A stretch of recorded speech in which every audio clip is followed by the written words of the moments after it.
বাংলাদেশ দলে আসলে খেলবে কে? লিটন কুমার দাস, সৌম্য সরকার নাকি তানজিদ তামিম? একজনের বদলে আরেকজন আসছেন, আরেকজনের বদলে আরেকজন। এটা যেন একটা সার্কেল। কখনো সৌম্যকে ছাপিয়ে লিটন দাস, কখনকে লিটনকে বাদ দিয়ে আবারও সৌম্য সরকার। এটা যেন একটা সার্কেল।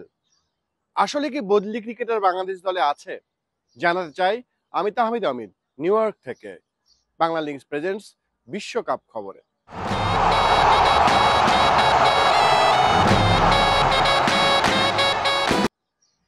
এই বিশ্বকাপে চিন্তা করেন জাকের আলী অনেক কিপিংটা করেছিলেন। তিনি জিম্বাবুয়ে সিরিজ থেকে কিপিং করছেন, যুক্তরাষ্ট্র সিরিজেও দেখা গেছে। কিন্তু তিনি কি করলেন? যুক্তরাষ্ট্রের বিপক্ষে একটা টি-20-তে সাকিবের বলে স্টাম্পিং মিস করলেন, যেটা করা হলো সাথে সাথেই। কিপিং নিয়ে অনেক আলোচনা হলো, সমালোচনা হলো। সেই জায়গায় লিটন কুমার দাস একাদশে ফিরলেন শুধুমাত্র জাকের আলী অনেক খারাপ কিপিং করেছেন এই জন্য।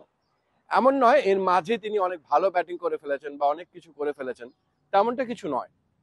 অনেকের বাজে কিপিং এর জন্য লিটন কুমার দাস একাদশে সুযোগ পেলেন।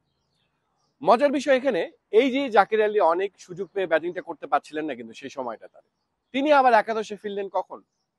যখন সৌম্য সরকার রান পাচ্ছিলেন না, 0 রানের অনেকগুলো রেকর্ড করে ফেলেছেন, একের পর এক সুযোগ পাচ্ছেন, কিন্তু আসলে নিজেকে প্রমাণ করতে পারছে না। ঠিক সেই সময় সে সৌম্যকে বাদ দেওয়া হলো। আমরা দেখলাম জাকের আলী অনেককে সুযোগ দেওয়া হলো।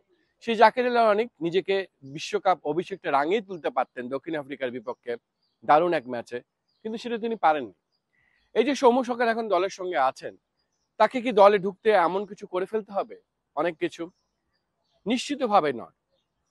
এ হয় লিটন দাসের কথা বলুন বা জাকের আলী অনেক বলুন, তারা অনেকগুলো ম্যাচ খারাপ খেলবেন, জাস্ট আরেকজন খারাপ খেলছেন, ঠিক সেই জন্য তিনি দলে ঢুকে যাবেন। বিপিএল এর সময় মুমিনুল হক বাংলাদেশের টেস্ট অধিনায়ক ছিলেন, যার অধীনে আমরা মাউন্ট মঙ্গনের ঐতিহাসিক টেস্ট জিতেছিলাম।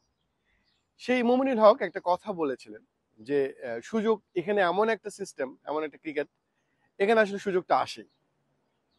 পরিস্থিতিটা এরকমই দাঁড়ায় যে আপনাকে সুযোগ আসলে সিস্টেমই দিয়ে দেবে। তাই আসলে লিটনের ব্যর্থতায় কখনো সৌম্য সরকার সুযোগ পান, সৌম্য সরকারের ব্যর্থতায় কখনো লিটন সুযোগ পান। এভাবেই একটা সার্কেল চলছে।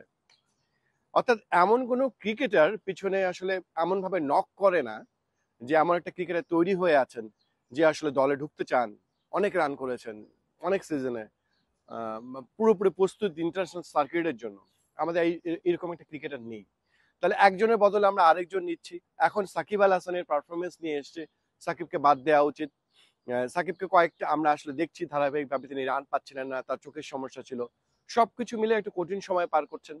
হ্যাঁ, সাকিব আল হাসানকে আপনি বাদ দিতে পারেন, কিন্তু সাকিবের বিকল্পটা জায়গাটা কোথায়? আপনি বলতে পারেন এই মাহমুদুল্লাহকে বাদ দিয়েও কিন্তু পরীক্ষা নিরীক্ষা করা হয়েছিল, পরে মাহমুদুল রিয়াদকে আনা হয়েছে। বাস্তবতা এটাই।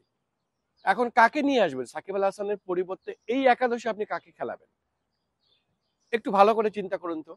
সুযোগ দিলেন হয়তোবা কাউকে, তানভীরকে, 2টা ম্যাচ পরে আবার আপনি সাকিবকেই ব্যাক করান, অপশন নেই। প্রশ্নটা যদি করতেই হয় আসলে সিস্টেমটাকে করা উচিত। পরিবর্তনটা আসলে ওই জায়গাটায় করতে হবে যেখানে ক্রিকেটার তৈরি হয়। আন্তর্জাতিক সার্কিটে আপনি যখন সুযোগ পাবেন, একটা ম্যাচ 2টা ম্যাচে সুযোগ পাবেন, এখানে এসে তৈরি হওয়ার সুযোগটা আসলে থাকে না। কিন্তু আমাদের ক্রিকেটারদের ইন্টারন্যাশনাল ক্রিকেট খেলে খেলেই তৈরি হতে হয়, পার্থক্যটা আসলে এখানেই। তাই এটা একটা বৃত্ত। সৌম্যকে বাদ দিয়ে কখনো লিটন ঢুকছে, লিটন খারাপ খেলে সৌম্য ঢুকছে, সৌম্য খারাপ খেলে জাকির ঢুকছে, এভাবেই চলছে পুরো একটা সিস্টেম। এই দিয়ে কি ক্রিকেটে এগানো সম্ভব? আন্তর্জাতিক সার্কিটে কি শুধু একটা হাহুতাশই বাড়ছে, ইস হেরে গেল বাংলাদেশ, আর কতদিন? Tahmid Ahmed, Jamuna sports, New York, যুক্তরাষ্ট্র।